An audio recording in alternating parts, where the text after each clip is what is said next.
I wasn't looking for her. That's the thing I keep coming back to, every time I try to make sense of what happened. I wasn't looking for her. I was looking for the spare charger I keep meaning to throw away. The one with the fraying cable that still works if you hold it at exactly the right angle. I was late for a call. My laptop was dying. And the drawer in the kitchen, the drawer where I throw everything I don't know what to do with. That's where I went. I pulled it open. Rubber bands, a broken pen, a takeout menu from a restaurant that closed 2 years ago, a birthday card I never sent, a chapstick with no cap, the usual graveyard of small decisions I kept putting off. And then, underneath all of it, I found a photograph. I didn't even know I still had it.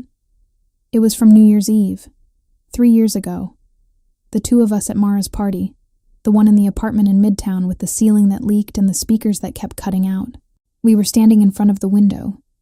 You could see the city behind us, 1,000 lights blurred by the cold outside. Lyria had her arm around my shoulder. Her cheek was pressed against the side of my head. And I was laughing. Not smiling. Laughing. Full teeth. Eyes crinkled. The kind of laugh that means you forgot anyone was watching. I stood there holding that photograph for a long time. Long enough for my laptop to die. Long enough for the call to start without me. Long enough for something I thought I had packed away very carefully to come loose in my chest and drift upward like smoke. I don't know why that picture was in that drawer.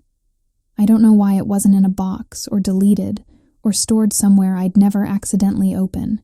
I don't know why I kept it at all. But I know what I felt when I saw it. And I know that's where this story really begins. Not at midnight. Not at the kiss. Not at the whisper that changed everything I thought I understood about myself and about us. It begins here, with me standing in my kitchen on an ordinary Tuesday, holding a photograph of a woman I loved, before I ever knew I was capable of loving her that way. Her name was Lyria, and I was her best friend for 7 years before I understood what that meant. If you want to hear uncensored, too hot for YouTube stories, check out my Patreon in the description. The first time I met Lyria, I thought she was exactly the kind of person I would never be friends with. I don't say that to be mean. I say it because it's true. And because looking back at who I was then, 22 years old, freshly arrived in New York, terrified in a way I was very careful not to show, she represented everything I hadn't figured out how to be yet. She was loud. Not obnoxiously loud, but the kind of loud that filled a room before she even said anything important. She walked like she'd already decided the space belonged to her. She had opinions about everything, about the order in which you should eat things at a dinner party, about which subway lines were morally inferior, about the precise way a cup of coffee should smell on a Sunday morning. And she stated those opinions like she expected you to argue back and was genuinely delighted when you did. I was quieter, more careful. I'd spent most of my life learning how to take up exactly the right amount of space. Enough to be noticed, not enough to be a problem. We met at a work thing. Not even a real work event. One of those after-work drinks that someone organizes because they think the team needs to bond, and everyone agrees to go and then shows up for 40 minutes and disappears. I was in the corner with a glass of wine I wasn't drinking, watching the exit, doing the math on how many more minutes I needed to stay before I could leave without it being rude. Lyria sat down next to me without asking. She said, "You're doing the exit math, aren't you?" It wasn't a question. I looked at her. She was smiling. Not a polite smile. A knowing smile. The kind that said she had already clocked exactly what I was doing and found it more interesting than whatever was happening on the other side of the room. "I don't know what you're talking about," I said. "You've looked at the door 4 times in the last 2 minutes," she said. "Which means you've already decided you're leaving? You're just calculating the minimum socially acceptable time you have to stay first." I didn't say anything. She laughed. It was a sound that had texture. Low and warm and completely unself-conscious. I remember thinking, she laughs like no one has ever made her feel embarrassed for laughing. I'm Lyria, she said. Priscilla, I said. I know. You sit 2 rows from me. You always have your headphones in, but the music's never loud enough to actually block anything out. I can hear it. I didn't know whether to be mortified or impressed. I settled on both. That's slightly alarming, I said. Only if you were listening to something embarrassing. She tilted her head. Were you? No, I said. And then, because something about her made me want to be honest. Sometimes. She laughed again. That was how it started. Within 3 weeks, we were eating lunch together every day. Within 2 months, she had a key to my apartment because I kept locking myself out and she lived 6 blocks away. Within a year, I couldn't remember what my life had looked like before she was in it, not with any detail, not with any particular sense of loss. The before Lyria years felt like a rough draft. The version I was living now, with her in it, felt like the thing I'd been trying to write. We were different in almost every way that's easy to measure. She was loud. I was quiet. She made decisions fast. I needed a spreadsheet, and sometimes a second spreadsheet. She moved through the world like it was inherently interesting. I moved through it like I was always waiting for the part where something went wrong. She had strong feelings about everything, immediately, and communicated them without apology. I had strong feelings about everything, and spent significant energy figuring out which ones were appropriate to express. But underneath all of that, underneath the ways we didn't match, there was something that fit. It's hard to explain what that thing was. It wasn't just compatibility. It was more like recognition, like the way you feel when you hear a song you've never heard before, and somehow already know the bridge. Like meeting someone and having the strange sense that some part of you has already adjusted to their presence, is already leaning toward them slightly, making room. That's what it felt like to be Lyria's friend. I didn't analyze it then. I didn't need to. It was just good. She was just good for me, and I was good for her, and we both knew it. And that knowing was enough. She was the person I called when I got the job offer that scared me, and the person who sat on my kitchen floor with me when the relationship that I thought might go somewhere quietly didn't. She was the person who showed up with food when I was sick and pretended not to notice when I cried at the end of movies I'd said I wasn't that invested in. She was the person who texted me at 7 a.m. with a coffee order for the place near my apartment and showed up 20 minutes later with both, already knowing which one was mine. I was her person too. I knew her tells. When she was anxious, she organized things, small things, the pens on her desk or the apps on her phone. I knew that she needed 15 minutes alone after any party, even ones she'd been excited about, and that the right response was to not check in, but to have water ready.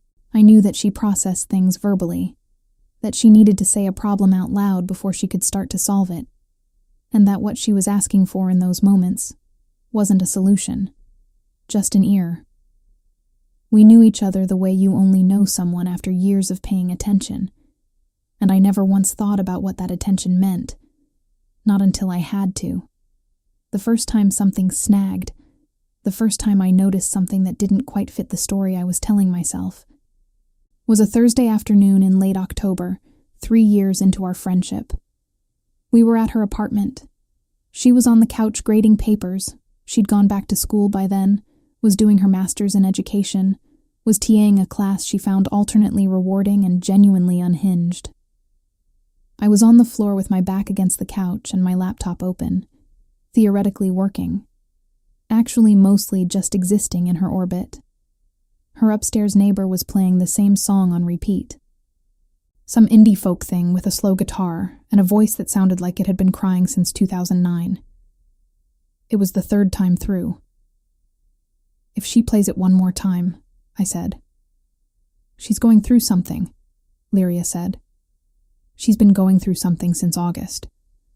Some things take time. I tilted my head back to look at her. She was bent over a paper, red pen in hand, and her hair had fallen forward the way it always did when she wasn't paying attention to how she looked. She had a small ink smudge on the side of her hand from where she'd been pressing the pen into her palm while she thought. She didn't look up. And I had this sudden, completely irrational urge to reach up and push the hair back from her face.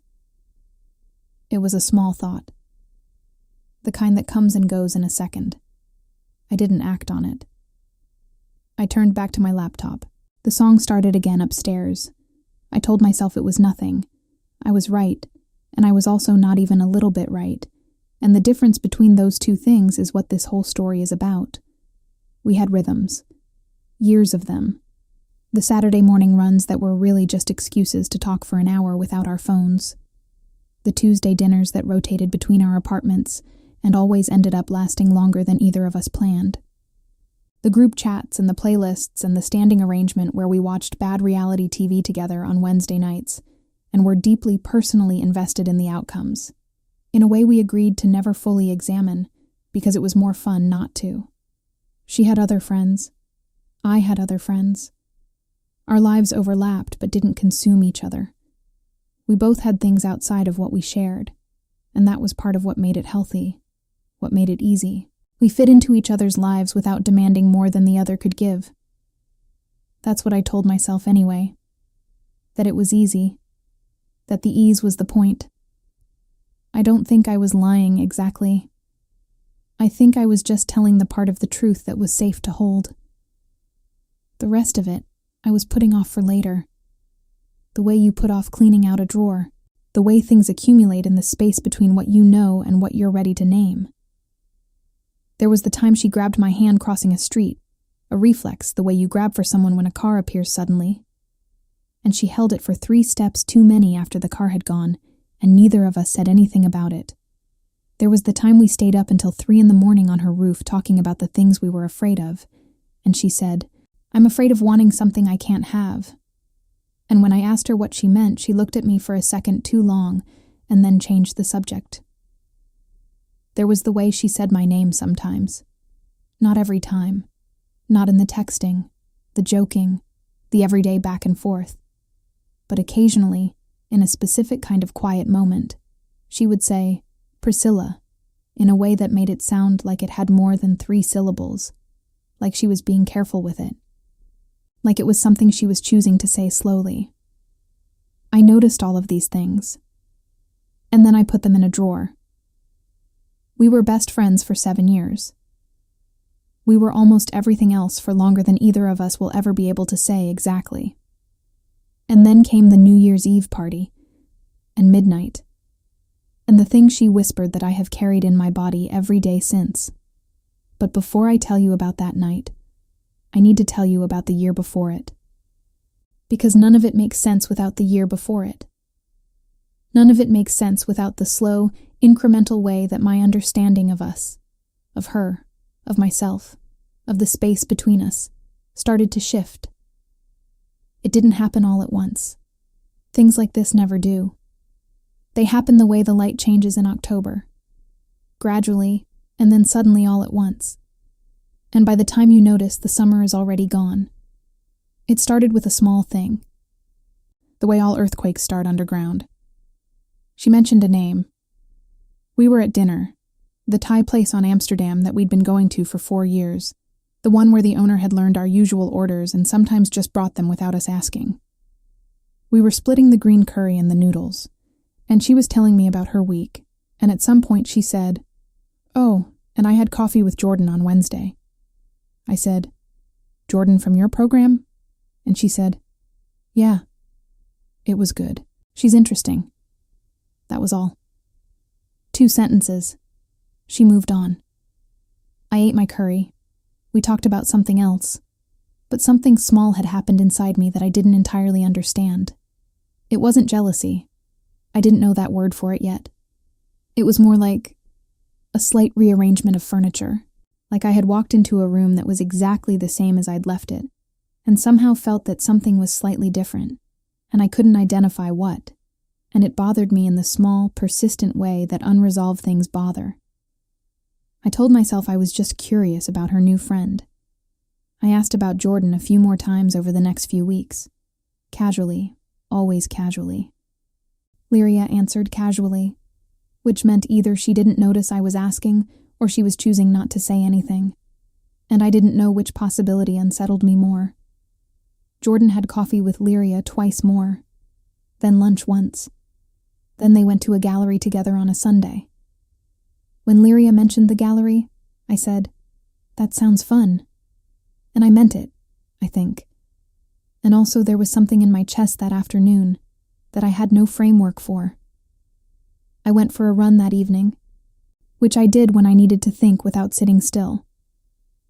I had a playlist I used specifically for that kind of thinking. Nothing with words, just instrumental, just sound.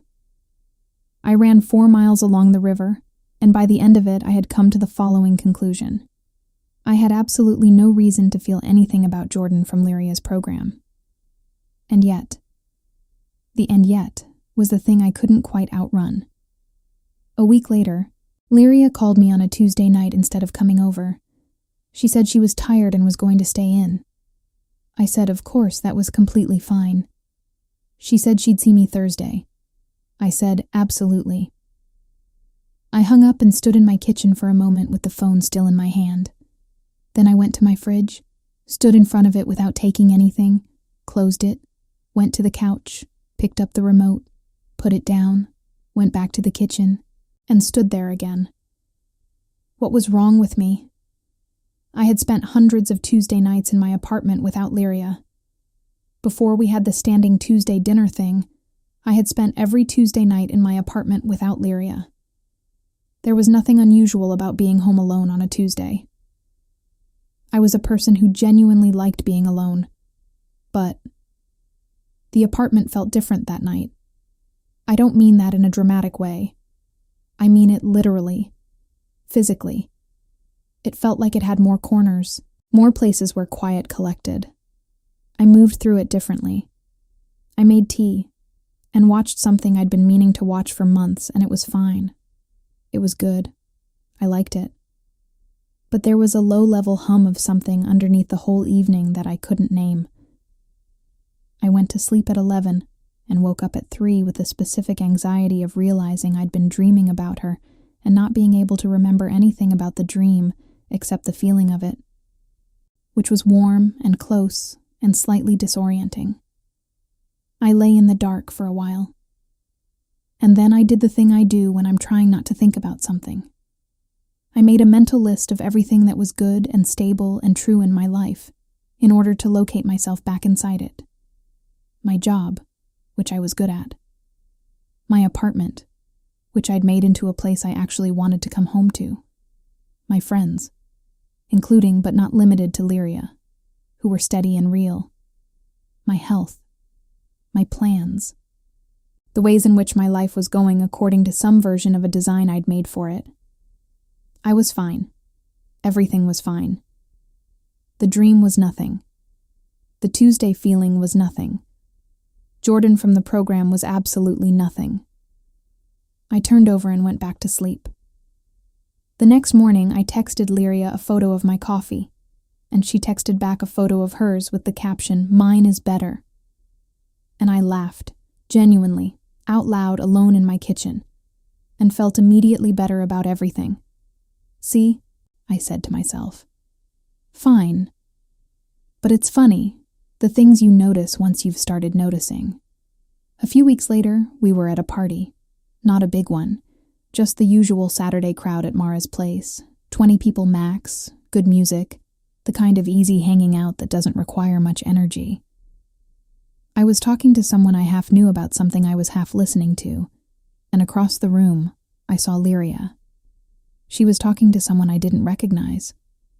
A woman, dark hair, laughing at something Lyria had said. Lyria was doing the thing she did when she was telling a story that she thought was genuinely funny. She'd pause right before the punchline, this half-second breath, and then deliver it like she was setting it down rather than throwing it. The woman laughed. Lyria looked pleased. I watched this for maybe 30 seconds. Then I looked away. But for the rest of the party, some small part of my attention was keeping track of where she was in the room. Not in a surveillance way. More like a compass needle. like I was oriented by her presence without choosing to be. I didn't think about it until I was walking home, which was a 20-minute walk that I'd done dozens of times in the dark. The city was doing that thing it does in November, cold and bright and slightly too loud for how late it was. I had my hands in my pockets and I was thinking about nothing. And then I was thinking about the woman with the dark hair. And then I was thinking about why I'd noticed her at all. And then I was thinking about why I'd noticed her, and thought, why is she talking to Lyria? As if Lyria were mine to keep track of. I stopped walking for exactly 1 second. Then I kept going, faster, because it was cold, and also because stopping felt too much like acknowledging the thing I was beginning to not be able to pretend I wasn't noticing. I got home. I took off my coat. I sat on the couch. She was my best friend. That's what she was. That was the whole, complete, correctly labeled thing. Correctly labeled. I was allowed to be aware of where she was in a room. That was just friendship. That was just caring about someone. That was normal. The compass needle thing was nothing. The Tuesday feeling was nothing. The dream I couldn't remember was nothing. I was going to stop doing inventory on all the nothings and just live my life. I made this decision very firmly. And then the following Sunday, she came over for the standing order bad reality TV night, and she was wearing a sweater I hadn't seen before. Dark green, soft-looking, the kind of thing that should be unremarkable. And she settled onto my couch the way she always settled, one leg tucked under her, and when she laughed at something on the screen, her head tipped back slightly, and she looked exactly like herself. She looked exactly like herself. And something in my chest did a specific, quiet, unmistakable thing. I looked back at the screen. I kept my face exactly where I wanted it to be. But I thought, oh. And then I thought, no. And then I thought the no as hard as I was capable of thinking anything, and spent the rest of the evening being a perfectly good friend, making the right comments at the right times, laughing in the right places, filling her water glass when it was low, because I knew she never noticed when it was low. When she left at 10, she hugged me at the door the way she always did, brief and warm, and I said goodnight, and closed the door, and stood with my back against it for a moment. The apartment was quiet. I looked at the 2 glasses on the coffee table, the blanket she'd borrowed half of and left slightly askew. I thought about the photograph in the drawer, the one I didn't know was there yet, the one that in 3 years would remind me of everything I was, at this moment, refusing to look at. I pushed myself off the door, went to the kitchen, did the dishes, didn't think about anything at all. That was December. Jordan from her program stopped being mentioned around Christmas, which I noticed, and then felt ridiculous for noticing. The holidays happened. Lyria went home to her family in Philadelphia for 4 days and texted me pictures of her mother's cooking with captions like, "She made enough for a small country," and one of the living room tree with the caption, "We have a complicated relationship with restraint, decoratively speaking." I sent back laughing emojis. I missed her in the quiet way that I'd decided was just normal friendship and not any kind of indicator of anything at all. She came back on the 28th. We had dinner on the 29th. She told me about a conversation she'd had with her sister, her older sister Valentina, who was the only person in the world Lyria argued with in a way that was clearly love, wearing the costume of frustration. The conversation had been about something that Lyria was vague about, which was unusual. She was almost never vague with me. And when I asked, she said, "Just life stuff," and looked at her plate, and I knew enough to let it go. But I noticed the vagueness, and I stored it in the drawer. New Year's Eve was 3 days away. Mara was throwing a party, as she always did. It was a tradition, the same Midtown apartment, the same group of people who'd been gathering for years, the same collective agreement that this particular combination of individuals was the right one to see in a new year with. I'd been going for 4 years. Lyria had been going longer. I didn't think anything about it beforehand. I bought a bottle of wine to bring. I picked an outfit after approximately the same amount of deliberation I always gave to outfits, which was not much. I did my hair. I checked the time. I called an Uber. I had no idea that evening was going to change everything. I had absolutely no idea. And I think, if I'm honest, that's because somewhere between October and December, I had become very, very good at not knowing things I was starting to suspect. New Year's Eve parties have a particular pressure that I've never quite reconciled myself to. It's not the celebration. I don't mind celebration. It's the countdown. The specific ritualized way that everyone is supposed to be where they're supposed to be, and feeling what they're supposed to feel by a particular moment. And the quiet, anxious awareness underneath the whole evening that something is supposed to happen, and you don't know yet whether it will. I felt that pressure more acutely than usual, walking into Mara's apartment. The music was already going. The room was already warm with too many people. I left my coat in the bedroom pile and found a glass of something and started moving through the familiar geography of a party I'd been to every year for 4 years. I didn't look for Lyria right away. That was something I noticed about myself. In previous years, finding Lyria had been the first thing I did. Not deliberately, just gravitationally, the way you find the person you know best in a room without quite deciding to. This year I found a corner near the kitchen and talked to 2 people I knew, and refilled my glass, and only then, doing it as casually as I could, allowed my eyes to do what they'd been doing all month without my permission. She was across the room, talking to Mara and someone I didn't recognize. She was wearing a dark red dress. Simple, no decoration. It wasn't particularly dramatic. She wasn't that kind of person. But it fit her in a way that I noticed for about 3 seconds before I made myself look somewhere else. She saw me about 20 minutes later and waved. That particular wave she did, that was less a wave and more an acknowledgement, like a small flag planted. You're here, I'm here, good. She made her way over eventually. You look nice, she said.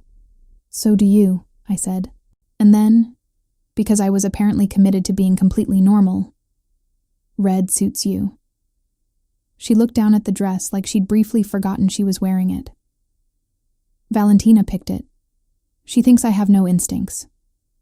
I mean, I said. She laughed. I have some instincts. About some things. About most things. She bumped my shoulder with hers. About you, for instance. I can always tell when you're doing the exit math. I'm not doing the exit math. Not yet, she said. You're still in the preliminary calculation phase. I was doing the preliminary calculation phase. We drifted through the party together for a while, which was its own version of ordinary. We'd done this 100 times, moved through rooms together, split off to talk to different people, and reconvened. Maintained the low-level awareness of each other that had always felt like simple friendship, and that I was now, with increasing clarity, not able to entirely describe as simple. At around 11, I found myself in a conversation near the window with a woman named Sophie, who was a friend of Mara's, and who had very strong opinions about city planning. The conversation was interesting. I was genuinely interested. And yet every few minutes something in me checked. Where is she? And found her, and settled again. Sophie was mid-sentence about zoning regulations when I heard Lyria laugh from across the room. That laugh. I knew that laugh so well I could locate it by sound in a crowd. I could identify which kind of laugh it was. There was the polite one, the slightly too loud one she used when she was nervous, the low one she used when something was actually funny. This was the low one. I kept my eyes on Sophie and kept the appropriate look on my face. And thought, I am in significant trouble. Not because the feeling was new. That was the thing. The feeling wasn't new. It had been building for months, slow and steady, in the way that water builds behind a dam. What was new was that I could see it. I could name the shape of it, not the full name. I wasn't ready for the full name, but the shape. The shape was, she matters to me in a way that I have been calling friendship, and that I'm not entirely sure friendship covers. I didn't do anything with that realization. There was nothing to do with it. We were at a party. I was mid-conversation. In 20 minutes it would be midnight, and everyone would make noise, and it would be a new year, and nothing fundamental would have changed. I just needed to get through the evening. 11:30. Someone turned up the music. The energy in the room shifted the way it always did in the last half hour. Slightly more crowded, slightly louder, everyone starting to position themselves for the countdown. I had lost Lyria in the movement and told myself I wasn't looking. 11:45. I went to the kitchen for water. The crowd by the window was thickening. I stood at the counter and drank my water and thought about being elsewhere. Somewhere quiet, somewhere without a countdown. And then she appeared in the kitchen doorway. She looked slightly flushed. Her hair had come loose a little on one side from whatever she'd done with it. She had her empty glass in her hand and she looked at me and said, "There you are." Like she'd been looking. "Here I am," I said. She came in and set her glass on the counter. She didn't refill it. She stood next to me, shoulder to shoulder, leaning back against the counter the way I was, and we both looked at the doorway, at the party happening beyond it. "How are you doing?" she asked. "Good," I said. "Tired." "Good." "Same." She paused. "I was thinking about something you said, at the Thai place, back in October." I looked at her. "What did I say?" "That you thought this year was going to be different, that you had a feeling." I didn't remember saying that exactly, but it sounded like me. "What kind of feeling?" I asked, though I already knew, because it was my memory, even if it was blurry at the edges. That things were about to shift. She turned to look at me. "Was it?" "Was what?" "Different." She held my gaze. "From what you expected." The noise from the other room swelled. Someone shouted something about 2 minutes. "I don't know yet," I said. She nodded, slowly, like she was filing that answer somewhere. "Lyria," I said. I don't know why I said her name. I just needed to say it. Like holding something to check its weight. She looked at me. "Nothing," I said. She didn't look away. 2 minutes became 1 minute, and 1 minute became 30 seconds, and the room beyond us started counting, and she was still looking at me with an expression I didn't have a name for, something that was slightly too careful to be casual, and slightly too warm to be anything simple. 10, 9, 8, 7, 6. I thought, I should go back in there. 5, 4, 3. I thought, I am not going back in there. 2, 1. The room exploded with noise, horns and voices and music, and the specific contained joy of a new year beginning. And she kissed me. Not dramatically, not like a movie. She leaned in and her lips touched mine, and it was so soft and so completely like her. Unhurried, certain, like she'd decided exactly what she was doing and had no interest in rushing it. That for a full second I didn't move. And then I did. And it was the first time in my life that something clicking into place had felt like it might also break me. She pulled back. The noise from the other room was still happening. Someone was laughing. The music had changed. She said, very quietly, with her mouth still close to mine, "I've loved you for years." I couldn't speak. She pulled back a little further. Her eyes were open.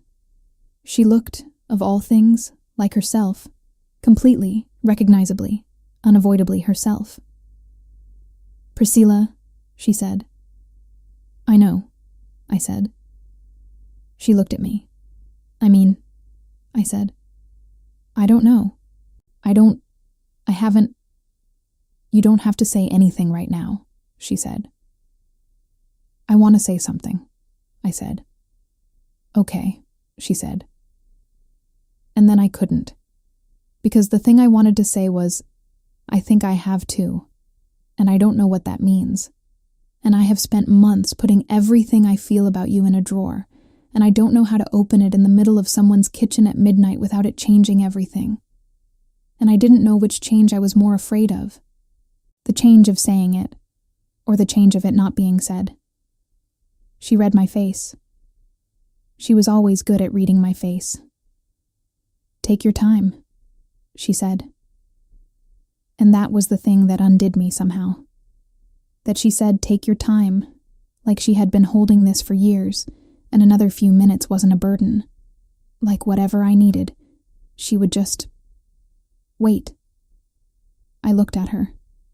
The flushed cheeks, the slightly loose hair, the dark red dress that Valentina had picked, the glass on the counter that she still hadn't refilled. "Lyria," I said.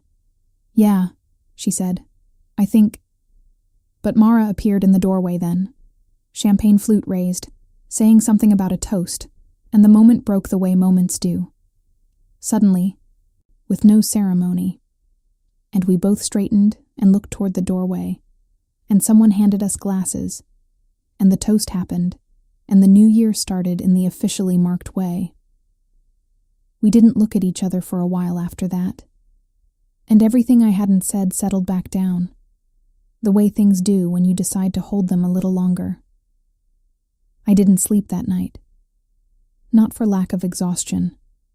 I was tired in the way you're tired after an evening that required you to feel many things while appearing to feel only some of them. I took a cab home. I took off the outfit. I sat on the edge of my bed in the dark. I touched the place where she had kissed me. Just briefly. Just to make sure it had been real. "I've loved you for years." I turned the words over. Examined them from each side. Put them down. Picked them up again. I didn't doubt that she'd meant them. Lyria had never said anything she didn't mean. That was one of the most constant things about her. The precision of her feeling, the accuracy of her language when she chose to use it. If she said, "I've loved you for years," she had loved me for years. That was not in question. The question was what I had been doing in those years. What had I been doing? I had been her best friend. Fiercely, genuinely, I had loved her in every way that I understood loving someone. The practical, daily, showing up ways that I trusted, because they were visible, because I could point to them. But underneath that, underneath the part I had named and categorized and filed correctly, what had I been doing underneath that? I lay back on my bed and looked at the ceiling. I thought about the compass needle, the October Tuesday, the woman at the party, and the way I'd tracked where Lyria was in the room without meaning to. The hair I'd wanted to push back from her face. The way she said my name sometimes. The 3 a.m. dream I couldn't remember. I thought about every moment I had looked at directly and then filed away under. This is nothing. How full that drawer was. How carefully I had been keeping it closed. She called the next afternoon. We talked for an hour. Not about midnight. We circled around it, both of us, in the way you circle around a thing when you know it's there, but you're not sure you're ready to look at it directly in daylight. We talked about the party. We talked about New Year's resolutions. She made them. I made lists about whether to make them. We talked about what we were doing that week. Before she hung up, she said, "Hey." "Yeah," I said. "You okay?" The question was specific. She wasn't asking generically. She was asking about last night, about the kitchen, about the thing that had happened between us that we'd been carefully not mentioning for an hour. "Yeah," I said. "I'm okay." "Okay," she said. "Lyria," I said. "Yeah." "I just need a minute," I said, "to figure out how to say what I just need a minute." A pause. "Take as long as you need," she said. She meant it. That was the terrible and beautiful thing. She meant every word of it. I hung up and sat with the phone in my hand and thought, I am the luckiest and most frightened person alive, and I don't know what to do with either of those things. The weeks after New Year's were some of the strangest of my life. We didn't stop seeing each other. That would have been too deliberate, too much of an action, a statement, something that required more decision than I had access to. We kept our rhythms. The Tuesday dinners, the Wednesday TV, the Saturday mornings. But the air between us was different now. It was fuller, like there was something in it that hadn't been there before, something neither of us was naming out loud, but both of us were navigating around, careful as sailors around a reef. She didn't press me. That was the thing that I couldn't reconcile. She had said the most significant words anyone had ever said to me, and then she had, with complete patience, given me exactly what I asked for. Time. She hadn't withdrawn or become cold or made me feel guilty for needing to think. She just continued being Lyria, warm and direct and present and exactly the way she had always been. Except now I knew what she was carrying underneath it, and knowing that changed the specific weight of every ordinary moment. She brought me coffee on a Thursday, and I looked at her standing in my doorway and thought, she has loved me for years, and she is standing here with my coffee order memorized, and how did I think this was ordinary? She texted me a funny article at midnight on a Tuesday, and I lay in my bed reading it and thought, she trusted me with the most honest thing she had ever said, and I have not been able to answer her, and she is still texting me at midnight. She laughed at something I said, that particular low, warm laugh, and I sat with the specific physical weight of that sound and thought, I have been hearing this for 7 years, and I never once let myself understand why I never wanted it to stop. I spent a lot of January trying to understand myself. This was, for the record, uncomfortable. I was not the kind of person who avoided self-examination. I kept journals occasionally. I went to therapy occasionally. I thought about my decisions with the particular thoroughness of someone who had learned early that decisions had consequences, and consequences were easier to manage if you'd seen them coming. But this was a different kind of self-examination, not strategic, not consequential. Something more foundational. What did I feel? Every time I sat with that question, my mind tried to escape it sideways, into practicalities, into what-ifs, into the inventory of everything that was already fine and why disturbing it was unnecessary. But I'd gotten better in January, at catching myself doing that, at returning to the actual question. What did I feel when she walked into a room? I felt oriented, like something that had been pointing in a vague direction suddenly had a fixed north. What did I feel when she wasn't there? I felt the specific texture of her absence, which is not the same as not feeling fine. It was more like the difference between a song playing and the song having finished. What did I feel in the kitchen at midnight when she pulled back and looked at me? Something I had been trying not to feel for months that had, in one unguarded moment, organized itself into something I could not pretend was ambiguous. What did I feel when she said, I've loved you for years, like I had been found, not discovered, found, like I had been hiding, not from her, but from something in myself. And she had walked straight to the hiding place without a map and put her hand on the door and said, I know you're in there. And I was. I had been in there this whole time. The question was whether I was ready to come out. February arrived slowly. I made an appointment with my therapist that I'd been putting off since October. I talked about a lot of things. I talked around the main thing for 2 sessions, and then, on the third, I said it out loud. I think I have feelings for my best friend that I don't know how to categorize. My therapist, to her credit, did not make a large deal of this. She asked good questions. When did I first notice? What I was afraid of? What I wanted? The first 2 were easier than the third. What I wanted was Lyria. I knew that. I had known that since the kitchen. What I was afraid of was everything that came with it. The disrupting of the best thing in my life. The possibility of being wrong about myself, about her, about what we were. The enormous vertiginous discomfort of being 30 years old and realizing that the life I had been living had been missing something central that I hadn't known to look for. And underneath all of that, The fear that I would say yes to her, and it would be wonderful. And then something would go wrong, and I would lose not just the new thing, but the 7 years of everything we already had. The fear of loss was bigger than the fear of want. That's the honest truth. And it was exactly that, fear, specific and named, that made me realize I had to make a decision. Because the middle ground I was living in, close to her, circling the thing between us, not refusing and not going forward, was not sustainable. Not for me, and not for her. She had been patient. She had given me everything I asked for. But something cannot be held forever. And what she'd given me wasn't just a declaration. It was a door.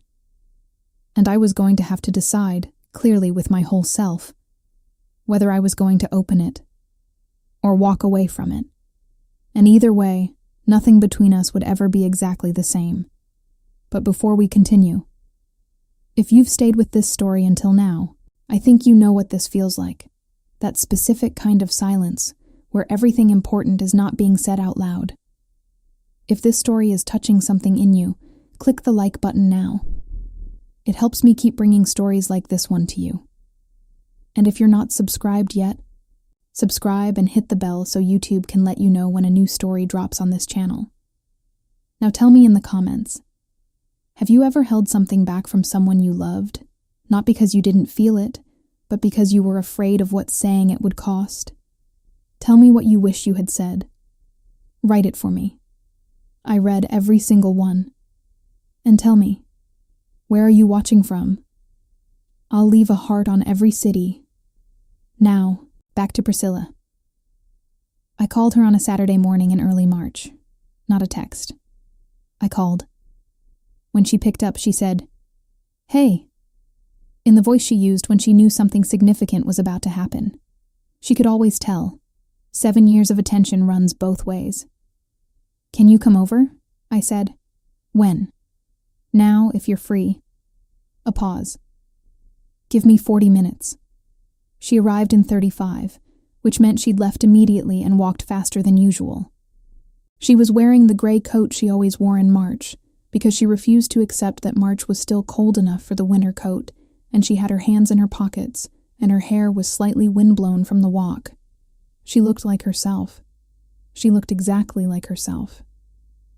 I let her in and didn't hug her, because I was not sure what happened to me if I hugged her before I said what I needed to say. We went to the kitchen. I had made coffee. I handed her a cup. She didn't ask questions. She just waited. I stood across the counter from her and I thought, okay. And then I thought, this is the part where you stop doing exit math. "I've been thinking," I said.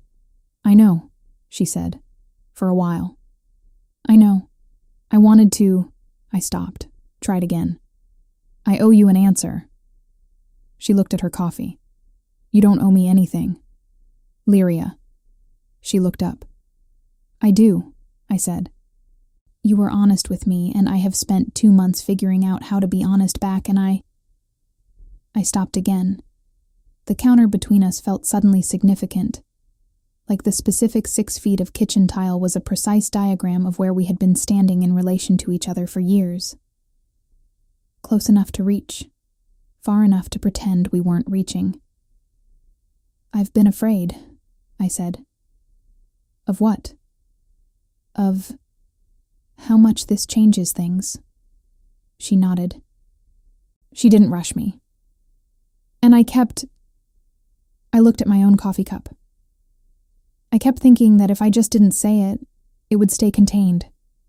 The feeling that I could go on the way we were going and it would be fine. And it's not sustainable, I said. The way things are right now. The in-between. I looked at her. I can't keep doing the in-between. She was very still.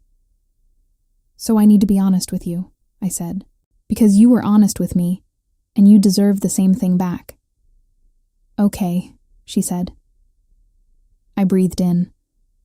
"I love you," I said.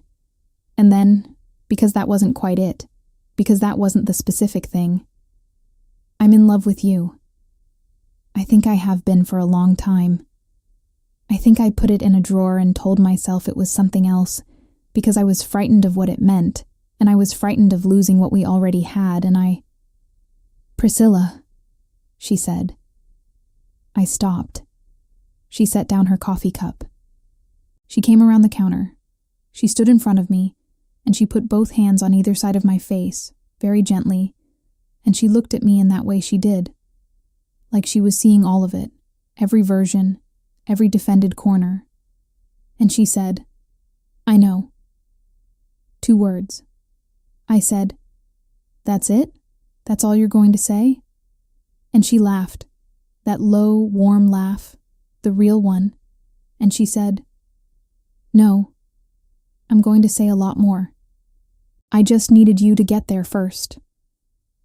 I laughed too, which I hadn't expected, which is Lyria, actually.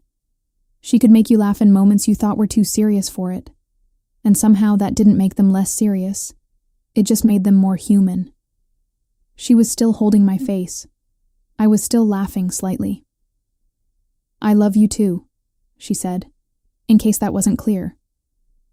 It was somewhat clear, I said. From the midnight thing? The midnight thing was fairly legible. Good, she said. I was hoping. I reached up and covered her hands with mine.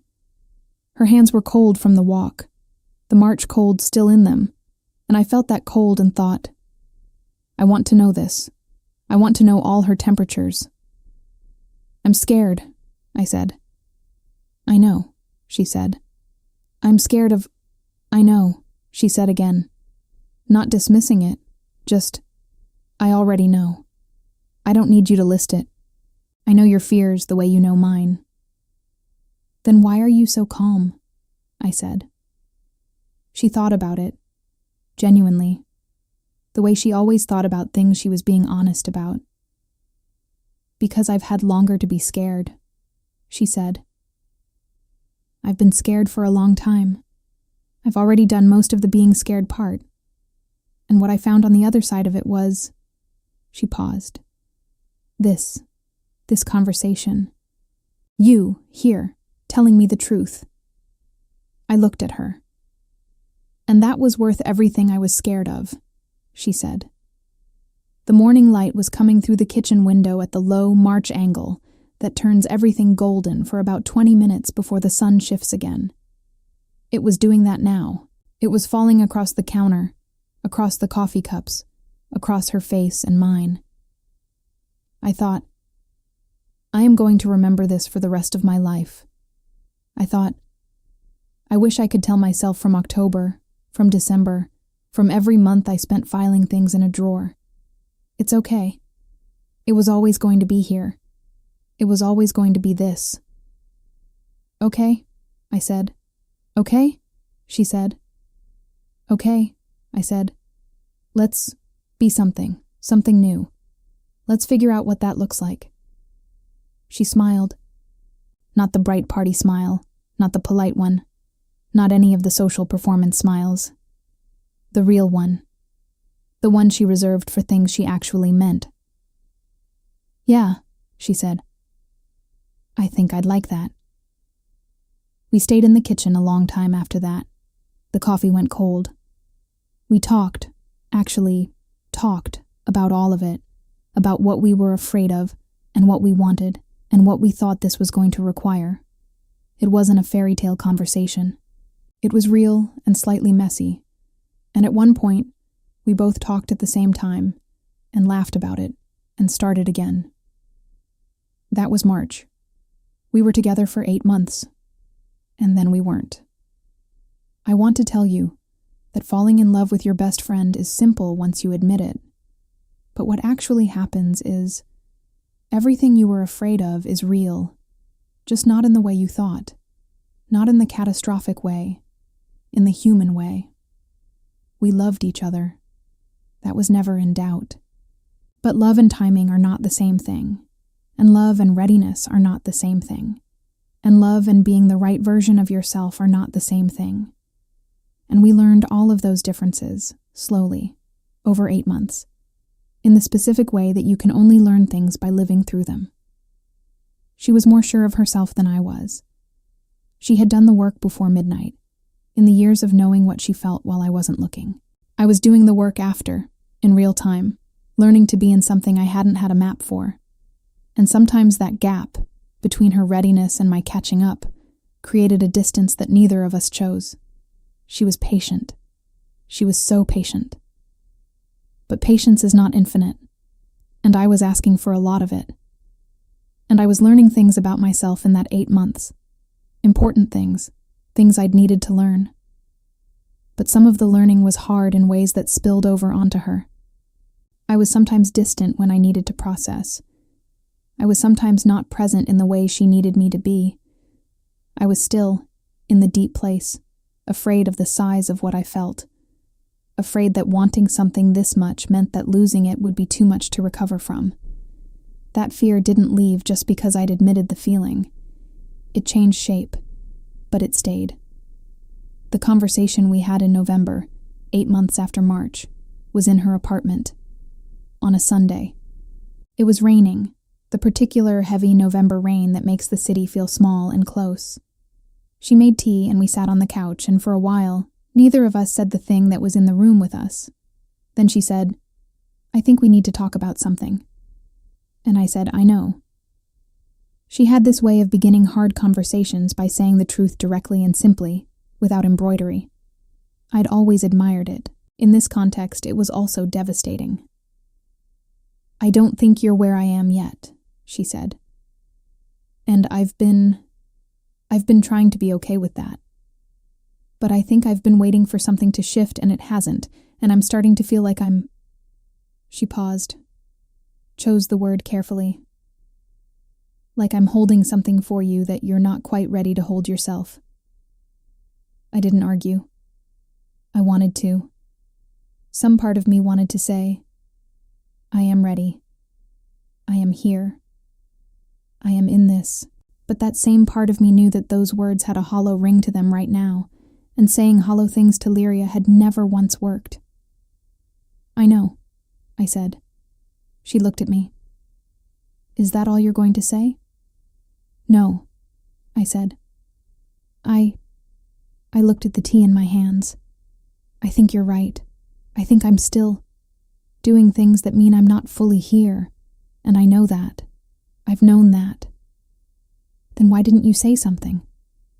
"Because I kept thinking I would catch up," I said. "To you. To where you were. I kept thinking it was going to happen any day now. And I don't know if it has," I said. "I don't know if I'm there. I think I love you. I know I love you. But I don't know if I know how to be in love yet. In the full way, in the present way that you need from a person you're with. I looked at her. "I'm still learning what I am." The rain outside was very loud. She nodded, slowly. "I think," she said, "that maybe the most loving thing we can do right now, for each other, is stop." The word landed. Not violently. Like a stone set down. I said, "Yeah." "Not because it isn't real," she said.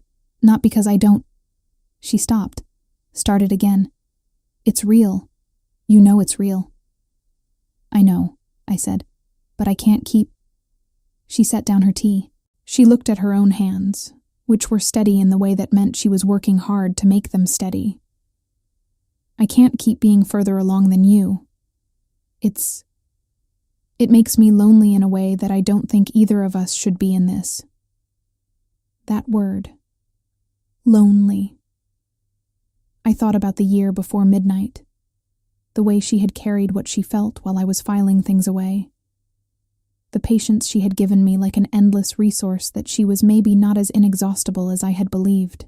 She had been lonely, in the particular specific way of loving someone who doesn't know yet. And she had been lonely again, in a different way, loving someone who knows and is still catching up. "You've been carrying so much of this," I said. "We both have," she said. "Different things, but both." "I'm sorry," I said. "Don't," she said. Not unkindly. Just don't. That's not what this is. You didn't do anything wrong. Neither did I. She exhaled. We just ran into the limits of timing. Timing. That small word for such a large thing. I thought about October, about December, about midnight, about March and the kitchen and her cold hands, and the way the morning light had come through the window. I thought about 8 months of learning to love someone openly after years of doing it accidentally, in the dark, without knowing the name of what I was doing. I thought about what she had said in the kitchen in March. I've already done most of the being scared part. And what I found on the other side of it was this. And I thought about how much of my side of this, the learning, the arriving, the unfolding, I had done inside the relationship, where she had to hold me through it, and how unfair that was, even with the best intentions, even with real love. I think you should have someone who's already there, I said. The words cost me something to say. They were accurate, and they cost me. She looked at me. Not because you deserve better than me, I said, but because you deserve someone who isn't still learning how to be present, someone who shows up already ready. She was quiet for a long moment. I know, she said finally. I think that's right. I set my tea down. Outside, the rain shifted. It became quieter, not stopped, just changed its nature, like it had made its main point and was now just persisting. Are we going to be okay? I said. She thought about it. The real kind of thinking, not reassurance. Yes, she said. I think yes. But not right away. How long is not right away? I don't know, she said honestly. Long enough for this to settle.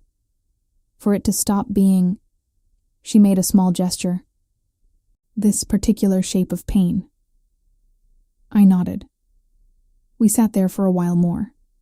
At some point she got up and came and sat next to me. Not romantically, just next to me. The way she had sat next to me at 100 parties and dinners and Wednesday night TV sessions. The physical language of something that existed before and would exist after. She didn't say anything. I didn't say anything. The rain kept going. At the door when I was leaving, she hugged me. Long and firm. The kind of hug that doesn't try to say what words can't. It just holds. And then she let go. And I let go. And I walked down the hallway and down the stairs and out into the wet street. I walked home in the rain. It was the longest November walk of my life and also, somehow, the most honest. I cried a little. Not dramatically, just the way things leak when the container gets too full. The rain made it easy to let that happen, without having to do anything about it. I thought about what she had given me in 7 years. Not just love. I'd had love before, in versions I could catalog. She had given me something harder to name. She had shown me, gradually and then suddenly and then in 8 months of trying, a version of myself I hadn't met before. Someone who could want things openly.